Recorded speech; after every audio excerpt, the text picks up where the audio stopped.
هاي يا جماعة، عاملين ايه؟ وحشتوني جدا من اخر فيديو النهاردة هجاوبكم على الاسئلة بتاعتكم، وكمان هقولكوا على حاجة جديدة ممكن تعملوها لو انتوا حابين تتخرجوا قبل دفعتكم، وهوريكم حاجات جديدة اشتريتها.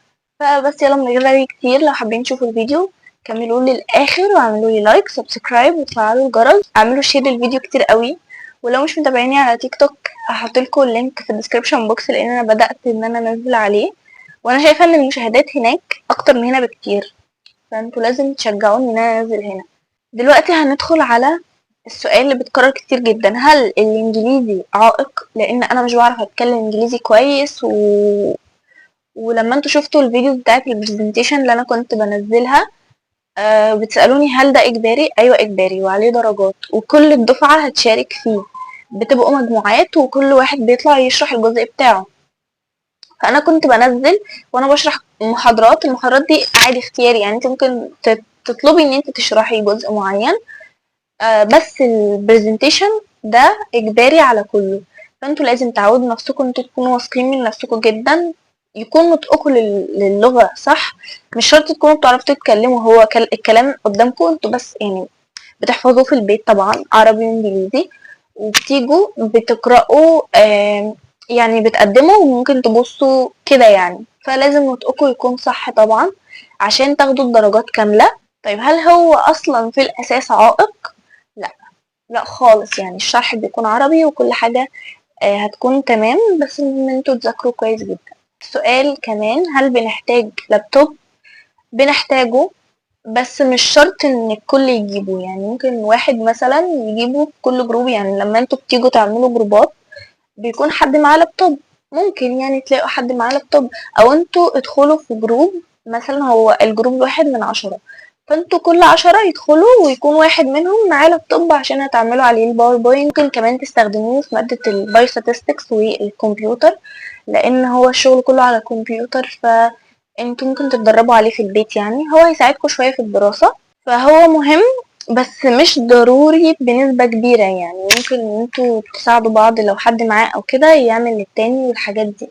هنعمل ايه عشان نتخرج قبل الدفعة بتاعتنا؟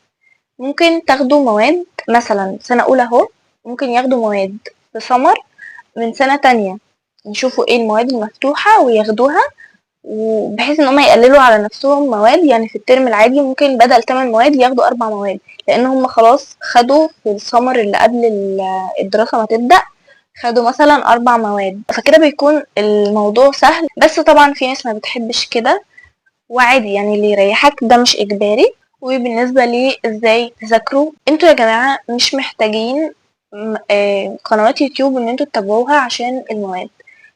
السكاشن، المواد اللي فيها سكاشن، السكاشن بتتسجل وبتنزل لكم على المنصة، وطبعا انتوا هتتابعوا المنصة او هتشتركوا فيها، يعني لما تدخلوا الكلية هيقولكوا تعملوها ازاي.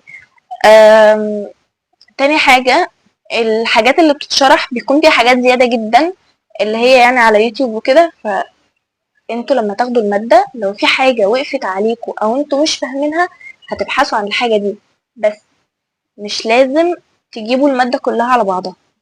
المادة اللي أنا عايزاكم تذاكروها من دلوقتي قبل ما تدخلوا أصلا هي الفارما، لأن الفارما صعبة جدا، فارما وممكن فسيولوجي، لأن هي يعني تقيلة بالنسبة للناس، فلازم الفارما تتذاكر، يعني أنت أول ما تتولد لازم تبدأ تذاكر فارما، فأنت جاي دلوقتي متأخر، فذاكر بقى قبل ما تدخل الكلية. في ناس بتسأل هل الدراسة صعبة؟ الدراسة متوسطة بس مايلة للصعوبة. بصوا، هو عامة أي دراسة تبع المنصورة بتكون صعبة. جامعة المنصورة الأهلية تبع المنصورة الحكومية، وإيه كمان، رئيس جامعة المنصورة الحكومية هو رئيس جامعتنا، الدكاترة اللي هناك في المنصورة الحكومية هما اللي بيدرسوا لنا، فطبيعي إنها تبقى صعبة. تعالوا بقى أوريكوا اشتريت إيه. أول حاجة اشتريت البطل دي طبعا حرارية، ده كده شكلها. اوكي، نفتحها كده، نقفلها كده، ممكن كمان نفتحها من جوه، حلوة جدا. انا عندي واحدة بينك بس مش نفس الشكل ده، حبيتها جدا بصراحة، حسيت ان انا عايزة اجيب حاجة كده للسنة الجديدة. تاني حاجة جبت دي، بصوا عليها ايه، تحفة. جبت دول هوريهم لكم. هي ملهاش علاقة بالجامعة بس انا حسيت ان انا عايزاهم عشان لو سافرت او كده مصيف او اي حاجة يبقى معايا حاجات حجم صغير. دي اللي هي بتعمل كده، ودي بصراحة ممكن شامبو او حاجة، ودي بخاخة. والتلاتة دول لو هحط كونسيلر او فاونديشن او حاجة ليكويد.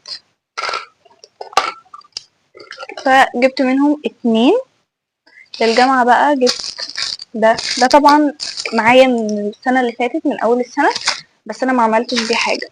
فدي السنادة والكشكول بقى اللي انتوا هتحتاجوه او السكتش هو ده. هتجيبوه لكل المواد. طبعا ده انا استخدمته بس هوريكم اللي انا استخدمتهم.